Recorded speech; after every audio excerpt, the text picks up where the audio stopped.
Ang nakaraan, tuloy na nga natanggap sa trabaho itong si Jenny sa tulong ni Aling Beth. Naging masaya si Don Manolo dahil bihasa pala sa pagluluto ng iba't ibang putahe itong si Jenny.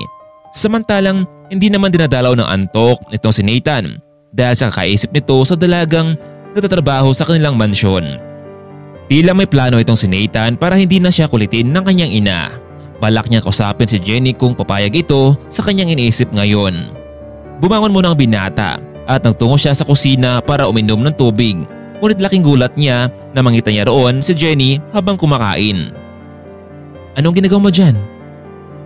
Kumakain ka nang walang paalam? Naku sir, pasensya na po kayo. Medyo nagugutom kasi ako ngayon eh. Jenny ang pangalan mo, hindi ba? Alam mo, gusto sana kitang kausapin bukas pero since na nandito ka na, may sabihin ako sa'yo. One of these days, darating dito ang mami ko and baka kasama niya ang anak ng kaibigan nila. Kausapin ko si dad na magpanggap tayo bilang magkasintahan. Pero sir, ayoko po ng gulo. Gusto ko lang namang magtrabaho ng marangal para makatulong sa lula ko. Sige na Jenny, kahit tudublehin ko pa ang sahod mo dito, ayoko lamang makatuluyan ang babaeng iyon. Gusto ko sa babae yung ako mismo yung nakagusto. Dad, pumapayag ka ba sa plano ko? Sige na Jenny, pumayag ka na para sa kapakanan ng anak ko. Jenny, magpapanggap lamang kayo na magkasintahan kapag narito sa Jenny ka. Don Manolo, pwedeng bigyan niyo ako ng ilang sandali para makapag-isip? Jenny, wala na tayong oras pa. Hayaan mo kapag maniwala natin si Jenny ka, magiging normal na ang lahat sa atin. Dahil kailangan din ni Jenny ang pera, lalo na at may pangailangan din ito sa kanyang lola Estrella. Kaya naman hindi na ito nagawang tumanggi pa dahil sa ganoong kasunduan. Mas lalo pang kinikilala nila ang bawat isa. Namasyal ang dalawa para maging komportable habang hinihintay nila ang pagdating ni Jenica sa bansa. Samantalang mahal na mahal naman ni Jenica itong si Nathan. Gagawin niya ang lahat para sa kanya lamang ang binata. Maimpluwensya ang mga magulang ni Jenica. Kaya naman walang gusto na hindi nito nakukuha. Mula sa ibang bansa tumawag ang mami nitong si Nathan. Pinaalam nito na sasamahan niya si Jenica para magkita silang dalawa. Iyon din naman kasi ang gusto ng kanyang mami na magkatuluyan ang dalawa. Ma'am, bakit kasi pinipilit niyo sa akin na sa relasyon ng babaeng iyan? Samantalang hindi ko naman siya gusto. Nathan, malaki ang utang na loob ko sa mga magulang niya. Kaya pakiusap, pumayag ka na sa gusto ni Jenica. Pakasalan mo siya. Ma'am, hindi ko kailangan ng pera ng Jenica. Alam mo, nagkausap ko ni Dad. Ang sabi niya, iniwan mo siya at sumama ka sa ibang lalaki. Kayo ang bahala kung itutuloy niyo ang magpunta rito. Basta ngayon pala masabihin ko sa inyo na masasayang lang ang ginagawa niyo sa akin. Ilang araw lamang wala nang tumawag ang kanyang ina. Hindi niya inasahan na nasa airport na pala ang dalawa. Kaya naman sinundo ito ni Benji. Hello ma'am, magandang umaga po. Ako nga pala si Benji, ang driver sa mansyon ni Don Manolo. Tara na po sa mansyon. Teka lang Benji, nasaan si Nathan? Bakit hindi mo siya kasama ngayon?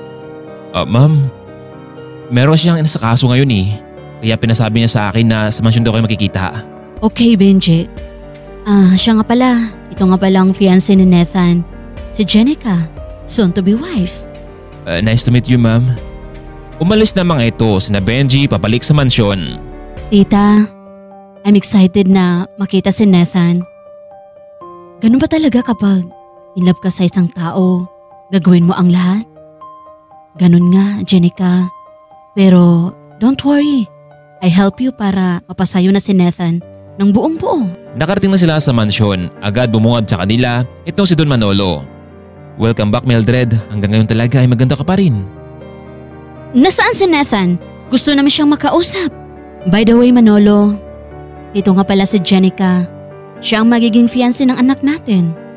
Mildred, bakit mo naman kasi pinipilit ang isang bagay na hindi naman gusto ni Nathan? Manolo, wala kang alam.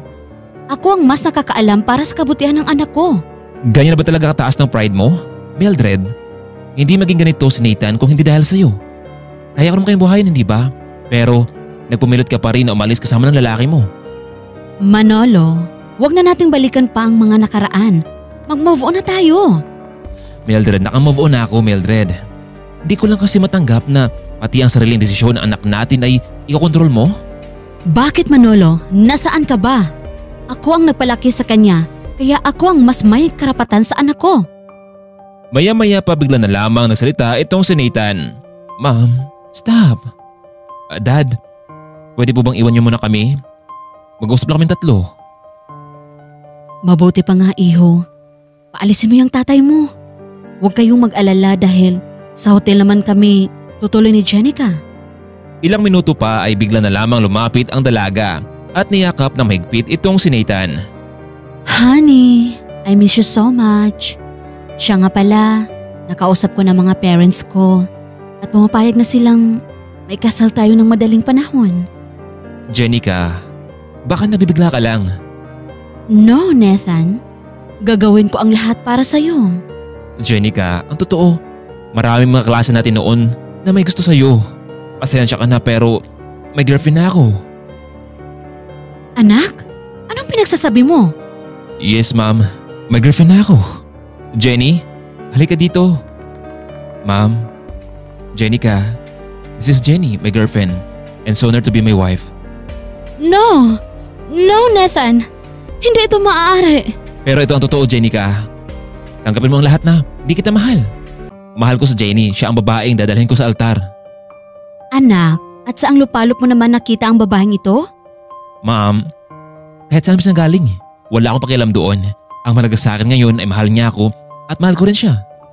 Nathan, hindi ako papayag na mapunta ka sa babaeng iyan. Tita, anong ibig sabihin nito? Diba, nangako ka sa akin na sa pagdating natin dito, magiging maayos na ang lahat. Pero ganun pa rin. Nathan, magsisisi ka kapag pinagpatuloy mo yung kahibangan mo. Ma'am, I'm sorry. Kaya ang mas mabuti nga ay bumalik muna kayo ni Jenica sa ibang bansa. Sa mga oras na iyon dahil sa sobrang pagkahiya nitong si Jenica, agad itong nag-book ng hotel. Benji, may malapit bang ditong hotel? Pwede mo ba akong samahan kahit sandali lang? Hindi ko na kayang makita ang sarili ko sa harapan ni Nathan. Dahil na rin sa utos ng Don, sinamahan ni Benji itong si Jenica para ihatid sa isang hotel. Naku ma'am, ganun pala ang pakiramdam mo kapag nagmahal ka ng isang tao, no? Masakit pala. Bakit, Benji? Hindi mo pa ba naranasan kung paano magmahal? Naku ma'am, Jenica, pag-ibig? Para lang yan sa mga taong malakas ang loob. Mas mabuti nga sigurong single na lang ako kaysa naman sa masaktan pa ako. Pero kung dumating man ang panahon na yon, bakit hindi? Hindi matanggap ni Mildred na tinanggihan siya ni Nathan ang alok nito na magpapakasal kay Jenica sa kanya. Gagawa siya ng paraan para masira ang relasyon ng dalawa. Hindi rin ito nagtagal sa mansyon. Sumunod na lamang ito sa hotel kung saan naroon itong si Jenica. Magbabago pa kaya ang pagtingin ni Jenica sa lalaking mahal nito? Babalik na lang ba ito sa ibang bansa at hayaan na lamang si Nathan na maging masaya sa piling ng ibang babae? Kaya mga kaibigan, huwag po nating kaligtaan ang ating part 3 sa buhay ng ating bidang sa Jenny.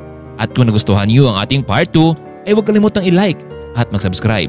Maraming salamat po at abangan ang ating part 3.